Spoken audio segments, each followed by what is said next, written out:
Oke, jadi di Indonesia pada saat ini belum ada satu undang-undang khusus yang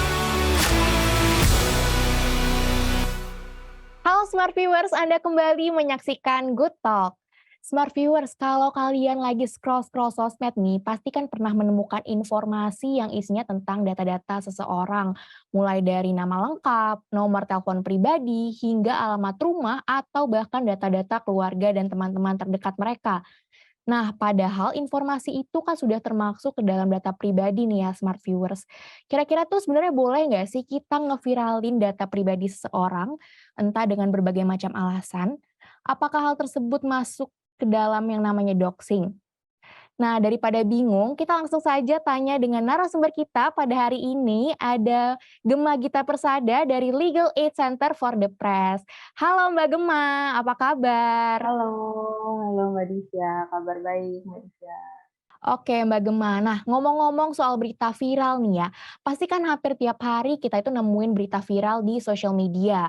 Nah apalagi kalau misalnya berita viral itu menyangkut orang atau individu tertentu. Malah kadang-kadang juga diikuti dengan penyebarluasan data pribadi orang yang bersangkutan. Nah benar nggak sih Mbak kalau yang tadi itu sebenarnya disebut dengan doxing? Oke, jadi untuk menjawab pertanyaan itu, jawaban singkatnya iya, benar. Jadi, ada berbagai macam definisi ya, terkait dengan doxing ini sendiri. Jadi, kalau diambil dari terjemahan, pada Oxford Dictionary, doxing Hmm? ini merupakan suatu tindakan mencari dan mempublikasikan informasi pribadi seseorang atau identitas tentang suatu individu tertentu di internet, biasanya dengan niat jahat. Hmm. Namun ada berbagai definisi lain, seiring berkembangnya zaman, definisinya juga semakin berkembang. Salah satunya Ronnie Matthews mengungkapkan pada penelitiannya bahwa doxing ini merupakan kegiatan mempublikasikan informasi individu yang ditargetkan tanpa persetujuannya Hmm. di internet untuk konsumsi publik dengan maksud untuk menyebabkan dampak-dampak tertentu seperti rasa malu, penghinaan, kerusakan, dengan cara tertentu yang mengancam privasi si korban dan mungkin orang-orang di sekitar korban. Jadi sering berkembangnya zaman, definisi terhadap doxing ini juga semakin spesifik seperti itu. Oke. Begitu. Jadi doxing itu penyebaran, informasi seseorang tapi konotasinya ke arah negatif ya, Mbak? Iya, betul. Jadi pada intinya doxing itu merupakan tindakan penyebarluasan informasi Mhm. yang tidak dikehendaki oleh si pemilik informasi tersebut untuk disebarluaskan dan dengan tujuan atau intensi dari si pelaku doxing untuk menyebabkan dampak-dampak tertentu terhadap si korbannya. Oke. Oke, Mbak, lalu apa sih awal mula konsep doxing itu terbentuk? Oke, jadi kata doxing-nya ini sendiri sebenarnya diambil dari kata dropping documents gitu ya. Kalau diterjemahkan secara langsung berarti menaruh dokumen gitu. Mmm. Namun, eee, istilah tersebut dapat kita serap sebagai, pempublikasian dokumen secara online, eee, yang ini sebenarnya sudah populer sejak 1 dekade yang lalu, kata Mhm mhm. doxing, penggunaan kata doxing ini. Merujuk pada tindakan tindakan hacker dalam menyebarluaskan informasi-informasi pribadi, beberapa pihak lain Mhm. gitu. Jadi asal mulanya itu dari situ. Namun studi mendalam tentang doxing menunjukkan tindakan ini lebih dari sekedar membuka data pribadi saja ke Mhm ranah mhm. publik gitu ya. Jadi doxing disebut sebagai ancaman kejahatan terbaru di, sekarang-sekarang ini begitu. Oke, jadi, doxing ini fenomena ini tuh beriringan lah ya dengan perkembangan teknologi saat ini ya, Mbak? Jadi makin berkembangnya teknologi pasti ada doxing juga gitu ya? Betul, ya, memang pada intinya titik tekannya doxing ini ada niat tertentu dari si pelaku. Jadi Mhm. dia melakukan doxing bukan serta-merta ingin, mengungkapkan identitasnya aja, Mmm. tapi dari mengungkapkan identitas itu dia ingin si korban ini, eee, apa namanya, terjadi apa terhadap si korban Iya ini iya, gitu. Jadi ada dampak-dampak tertentu, ada tujuan niat tertentu lah ya ada gitu. niat jahatnya. Mhm mhm mhm. Oke, jadi kan, pasti pelaku tuh memiliki tujuan atau niat tertentu gitu ya untuk menjatuhkan si korban nih. Nah Mbak, kira-kira tuh siapa sih yang bisa menjadi korban dan, pelaku doxing itu sendiri? Oke, jadi tadi yang seperti sudah sempat saya singgung sedikit, awalnya itu ada beberapa antar orang aja Mhm, yang, memang melakukan doxing itu sebagai pelampiasan dendam pribadi gitu ya, jadi sifatnya iya, personal. Namun ada juga yang lebih dari itu tingkatannya. Mmm, Korban dan pelaku kalau misalnya konteksnya seperti tadi berarti sama-sama masyarakat sipil gitu ya, itu bisa saja terjadi. Namun yang satu tingkat di atasnya bisa jadi si pelakunya ini merupakan, orang yang memiliki relasi kuasa yang lebih tinggi dibandingkan mmm, dengan si korbannya gitu.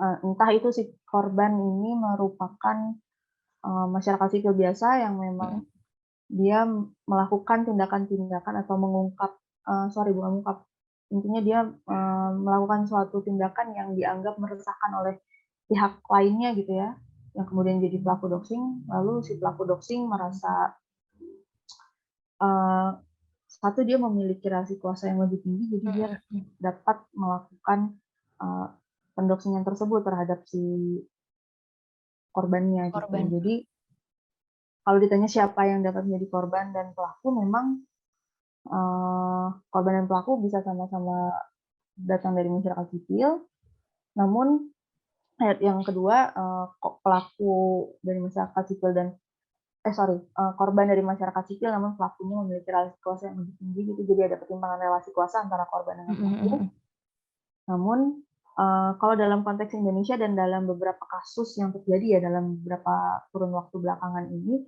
memang itu biasanya korban datangnya dari kelompok masyarakat sipil, entah itu mmm, aktivis, pembela HAM, maupun jurnalis gitu ya, atau ya masyarakat sipil biasa aja gitu, dan pelaku merupakan aktor negara misalnya, atau individu-individu yang ditunjuk atau diperintahkan oleh aktor negara, mhm mhm. bisa pejabat publik ataupun aparat penegak hukum, begitu sih. Oke, jadi sebenarnya semuanya bisa, menjadi korban dan pelaku doxing gitu ya, Iya, Mbak? Oke, betul. heeh, lalu untuk doxing ini tuh, Mbak, biasanya tuh terjadi di mana sih, Mbak? Di lingkungan apa gitu? Apakah ada Iya, ininya? dalam beberapa pendefinisian soal doxing tadi ya, Mhm, ada beberapa ahli gitu yang menyampaikan atau mendefinisikan doxing ini sebagai bentuk tindakan perusakan secara daring. Jadi, salah satu klasifikasi khusus soal doxing ini adalah, perusakan atau pelanggaran terhadap hak yang dilakukan di ranah daring gitu. Jadi, mmm, di mana doxing ini dapat terjadi ya pasti di ranah cyber. jadi di ranah daring ya, Mbak, berarti? Berarti di internet lah ya tadi yang seperti sudah Ya, dibilang. Jadi di era teknologi saat ini justru doxing itu malah makin merajalela gitu ya, Mbak? betul.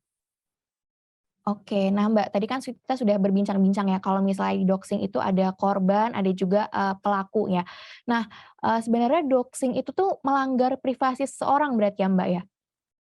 Oke, iya betul, pastinya doxing itu melanggar privasi seseorang. Jadi sebelum menjawab itu secara keseluruhan, mungkin saya, mmm, akan menjelaskan sedikit terlebih dahulu ya soal latar Mhm belakang dari doxing ini dan ruang lingkupnya. Jadi, doxing ini merupakan salah satu bentuk pelanggaran data pribadi.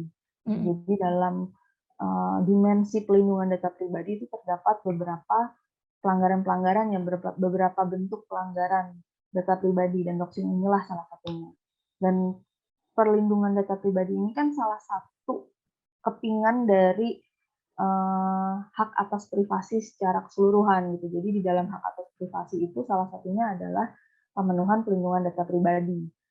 Dan hak atas privasi ini juga merupakan bagian yang tidak terpisahkan dari hak asasi manusia. Jadi, layer-nya kurang lebih seperti itu. Doxing merupakan salah satu bentuk pelanggaran data pribadi, yang mana, pelanggaran data pribadi ini berarti dalam ruang lingkup perlindungan data pribadi, dan perlindungan data pribadi sendiri merupakan salah satu hak atas privasi. Jadi jika ditanya apakah doxing merupakan suatu pelanggaran terhadap privasi seseorang, jawabannya iya, karena, iya, itu merupakan salah satu bentuk pelanggaran terhadap hak atas privasi seseorang, gitu. mmm, oke. Jadi kalau tadi kan berarti, merupakan sesuatu yang melanggar hak seseorang ya, Mbak.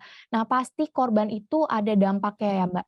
Nah lantas apa sih, Mbak, dampak yang dapat dirasakan oleh korban doxing? Iya, jadi, selain mengalami secara langsung gitu ya doxing yang kita lihat kalau misalnya ada orang yang di-doxing lalu dia mengalami perundungan gitu misalnya, baik secara online atau bahkan bisa terbawa sampai ke dunia nyatanya dia gitu sebagai korban. Ada identitas atau informasi tertentu yang tadinya dia tutup-tutupi yang memang dia tidak kehendaki untuk terpublikasikan, lantas terpublikasikan oleh si pelaku doxing ini, lalu dampaknya adalah jadi mengalami perisakan baik secara online maupun offline gitu ya di dunia nyatanya. Jadi dari situ dampak yang terjadi selanjutnya adalah si korban dapat mengalami trauma psikis tentu saja gitu. Dari beberapa kasus yang sudah terjadi, memang secara presidennya itu banyak ditemukan korban-korban doxing mengalami trauma psikis gitu. Bahkan tidak sedikit korban doxing ini justru mendapat ancaman hukum, dapat adanya potensi terkriminalisasi gitu. Jadi ketika dia melakukan suatu tindakan gitu ya, entah itu dia mengkritik pemerintah, let's say, dia mengkritik pemerintah, lalu ada dari pihak pemerintah yang tidak suka dengan kritik tersebut, lalu di-doxing, akhirnya dengan identitas yang sudah didapat dari tindakan doxing tersebut, si orang tersebut jadi dilaporkan ke kepolisian. Itu juga salah satu dampak yang dialami oleh korban doxing, selain trauma psikis dan kehilangan hak atas rasa aman juga tentunya ya. Karena karena seperti perundungan yang dialami secara nyata yang bukan cuma online itu kan berdampak juga pada potensi-potensi serangan secara fisik bahkannya. Itu jadi kehilangan hak atas rasa aman, lalu juga ada potensi terkriminalisasi. Oke, jadi kan tadi sudah disimpulkan kalau misalnya doxing ini tuh merugikan korban ya Mbak, bahkan bisa menyangkut ke psikisnya, terus juga menyangkut ke hukum. Nah, Indonesia sendiri tuh kan terkenal sebagai negara hukum ya Mbak. Nah, kira-kira tuh ada nggak sih regulasi hukum yang mengatur tentang doxing ini sendiri? Oke, jadi di Indonesia pada saat ini belum ada satu undang-undang khusus yang secara spesifik mengatur soal doxing. Jadi seperti yang tadi sudah saya singgung sebelumnya, doxing merupakan bagian yang tidak terpisahkan dari pelindungan data pribadi dan pelindungan data pribadi sendiri pun kita belum ada satu undang-undang yang mengatur tentang itu gitu hingga saat ini. Memang sudah ada rancangannya dan ya sudah diproses gitu ya. Dan dengar-dengar kabarnya akan segera disahkan memang soal undang-undang pelindungan data pribadi ini. Namun hingga saat ini belum ada undang-undang yang secara spesifik mengatur soal pelindungan data pribadi khususnya soal doxing. Namun di samping itu memang ada beberapa undang-undang lainnya gitu, undang-undang sektoral yang terdapat beberapa pasal-pasal yang bersinggungan erat dengan pelindungan data pribadi gitu. Jadi kalau undang-undang atau regulasi yang secara khusus mengatur tentang doxing itu belum ada sampai dengan saat ini, namun ada beberapa pasal-pasal yang bersinggungan dengan tindakan doxing ini gitu, di undang-undang sektoral. Oke, jadi untuk yang spesifik mengatur tentang doxing itu belum ada ya Mbak berarti? Benar, belum ada. Jadi kayak kita masih nyantol ke undang-undang di undang-undang ITE misalnya atau undang-undang administrasi kependudukan, undang-undang telekomunikasi dan lain sebagainya gitu. Tapi yang spesifik belum ada. Oke. Nah Mbak, kalau misalnya nih kita menjadi korban dari doxing, kira-kira langkah seperti apa sih yang harus kita tempuh? Oke, jadi itu tadi ya kalau misalnya doxing itu kan korban doxing itu dampaknya lumayan banyak dan beragam gitu. Salah satunya tadi hilangnya hak atas rasa aman karena berpotensi dapat perisakan secara offline gitu, perisakan secara langsung atau bahkan ada ancaman kekerasan. Jadi ketika yang di-doxing atau yang diungkapkan adalah tempat tinggal misalnya, dan itu membuat si korban merasa tidak aman untuk berada di sana karena terancam disamperin orang banyak misalnya dan terancam mengalami kekerasan, mungkin bisa mencari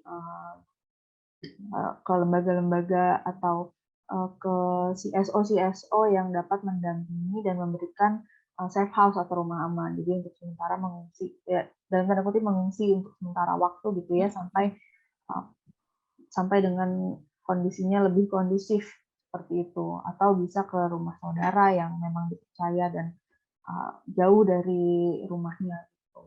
Itu satu.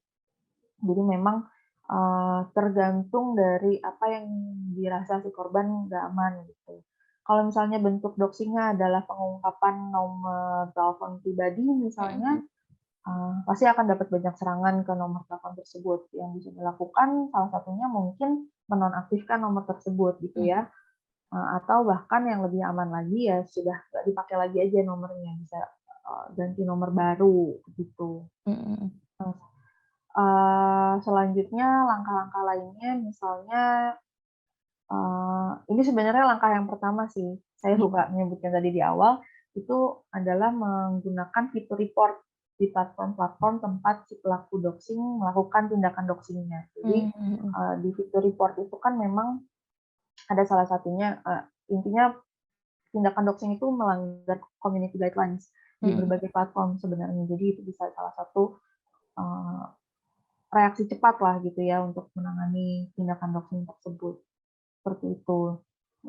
Lalu kalau misalnya yang diungkapkan adalah identitas atau informasi mengenai, rekening bank atau akun-akun keuangan gitu, mungkin bisa melakukan pelaporan ke lembaga keuangan terkait untuk melaporkan pelanggarannya jika sudah terjadi pelanggaran. Oke. Jadi, berarti langkah-langkahnya itu yang pertama kita bisa report dulu pelakunya, baru berlanjut misalnya mengungsi ke tempat yang lebih aman dan sebagainya ya, Mbak. Nah, Betul. berarti sebagai korban itu tuh kita bisa kan melapor ke pihak yang berwenang ya, Mbak. Nah, kira-kira siapa sih, Mbak, pihak berwenang yang bisa, menangani kasus ini? Kalau misalkan ditanya, soal siapakah yang berwenang, itu kita bisa melakukan pelaporan ke kepolisian gitu, karena Mmm, merujuk dari undang-undang yang tadi sudah saya sebutkan sebelumnya, gitu ya. Karena memang ada pasal-pasal yang bisa mengatur atau menjerat pelaku doxing. mhm Tapi mhm.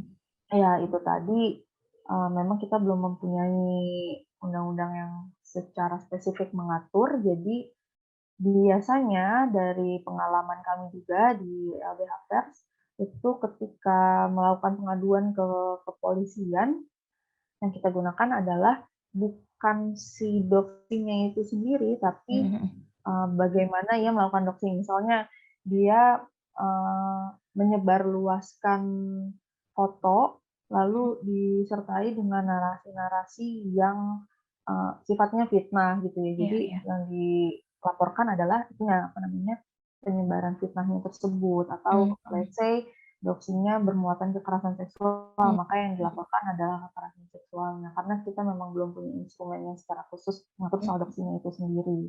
Dan ini mungkin aku berbagi sedikit ya, Iya. soal perspektif aparat penegak hukum kita. Jadi dalam beberapa preseden kasus-kasus doxing itu kalau misalnya doxing yang dilakukan terhadap, jurnalis ataupun pembela HAM atau aktivis gitu ya, biasanya itu mandek.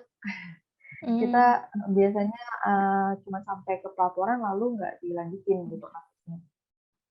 Biasanya seperti itu. Padahal kenyataannya dengan mengalami doxing orang bisa, terancam hak atas rasa amannya, kayak Oke. gitu. Jadi kalau ditanya apakah bisa, ya memang bisa dan kemana pihak berwenang yang dimaksud itu bisa melalui mekanisme pidana, dengan begitu melalui, pihak kepolisian gitu. Cuman itu tadi tantangannya, seperti itu Iya, bener biasanya. bener.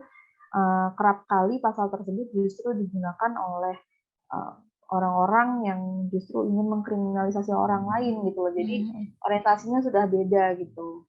Bukan untuk, menjerat pelaku doxing, tapi justru untuk mengkriminalisasi orang-orang Orang yang, lain. Mhm. ada mengungkapkan kejahatan-kejahatan yang sifatnya, untuk kepentingan publik lah, seperti itu. Jadi kita juga masih dilema jika menggunakan itu, ya sama saja kita mengamini pasal-pasal karet dan Mhm pasal-pasal mhm. problematik yang ada di undang-undang tersebut. Gitu, jadi memang tantangannya masih cukup banyak Iya iya. untuk menyelesaikan kasus-kasus ini. Benar. Oke, Mbak. Tadi kan, sudah kita bahas ya tentang doxing, terus langkah-langkahnya, kira-kira kalau jadi korban doxing tuh kita harus apa yang harus kita lakukan gitu ya. Nah, menyangkut lagi kalau doxing ini kan, mulai berkembang sebenarnya seberjalan dengan, era modernisasi ya. Jadi dengan teknologi yang berkembang, jadi makin banyak kasus-kasus doxing. Berarti berkaitan erat dengan generasi muda ya, Mbak. Nah, dari Mbak Gemma sendiri kira-kira ada nggak sih, Mbak, pesan-pesan untuk generasi muda dan kenapa kita sebagai generasi muda itu harus paham tentang konsep doxing?